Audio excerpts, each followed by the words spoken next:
So our first speaker will be Dr. Rita Ramirez-Dean. After 38 years as an educator, professor, both in the public school system and in higher education, Rita decided she wanted to give more to her community and her state by running for public office. She has decided to run for the 41st Congressional District to help our Democrats in Washington keep the mandate that our priority is to be there for all Americans. As a native Californian, born and raised in Orange County, Rita currently resides in San Bernardino County.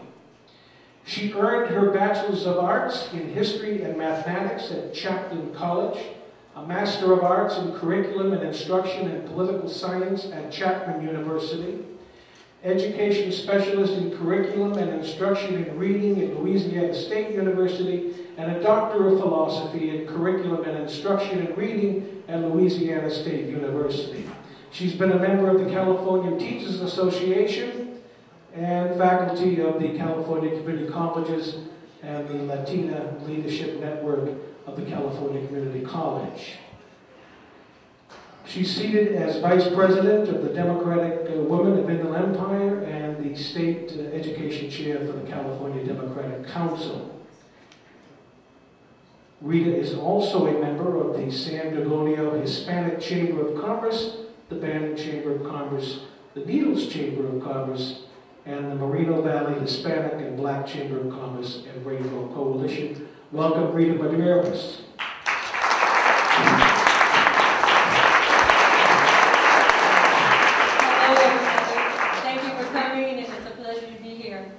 As you know, we are running for the 41st Congressional District.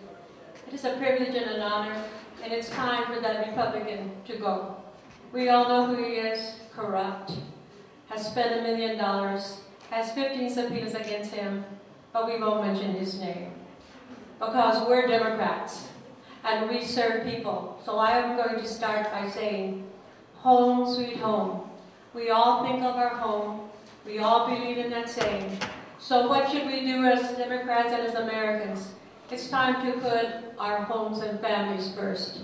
It's time to save our country and help Americans. It's time to put us in USA. I believe in the American dream, and what that means is life, liberty, and the pursuit of all happiness. It means that every American deserves quality education. It means that people should have decent employment, and last of all, they should have affordable health care. So if you really want to be a proud American, we need to buy and help and save Americans. So with that introduction, I want to talk about education.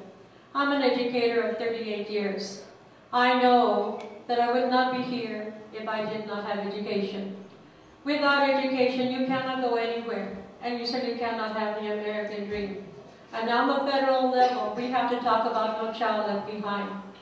It has left schools and children behind, as well as parents. It's no good. Let's just put it where it belongs, in the dump. Okay? There's no reform to be done because it's wrong. Let's give education back to the states.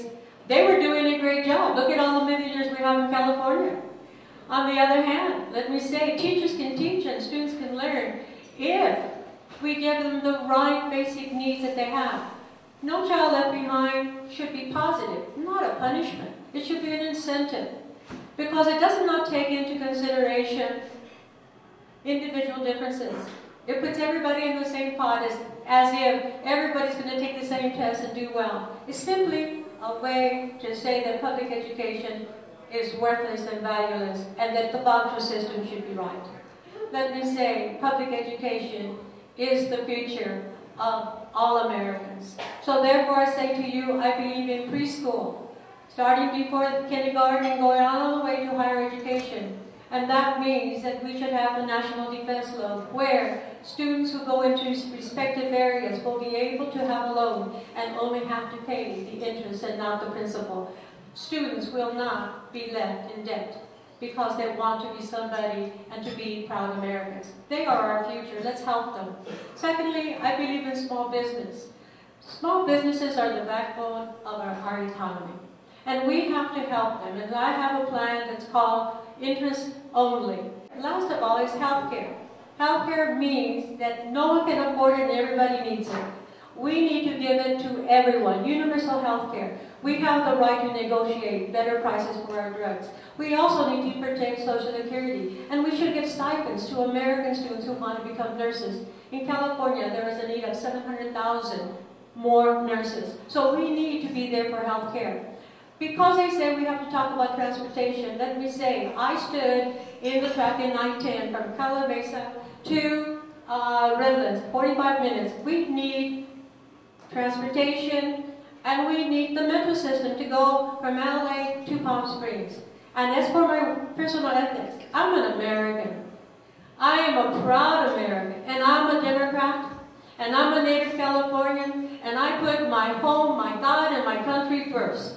I serve no one but people, for this is a government of and by the poor people. And let me say that we, as Democrats, love you all. And we're here for you. Thank you very much.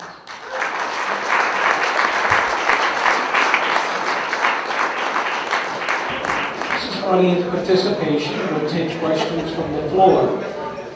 Yes? You know, all the polls in the United States have indicated for quite some time now, where Iraq was a big question. That's no longer the case.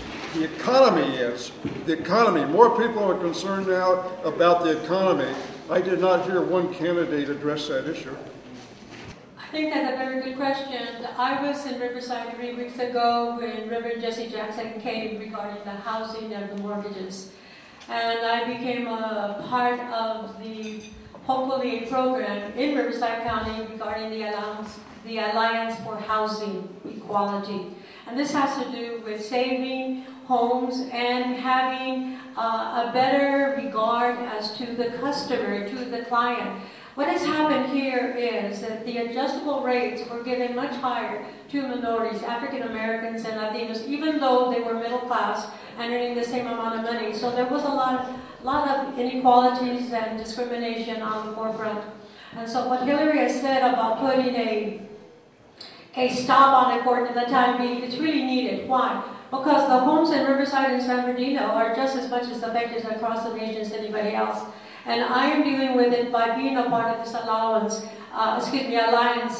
for housing in the city of Riverside. And I have been meeting with them. So I'm very concerned about it. Why? Because it means bankruptcy for many, many families, which colors will not allow for them to be free of debt, and it will not allow for them to support their children for your example, education. Thank you. Now, what is your plan for the resolution of the Iraq War? Before I answer, I'm from 29 Palms. It has the largest Marine Corps base. Our men have gone out 3 times and are on the 4th time.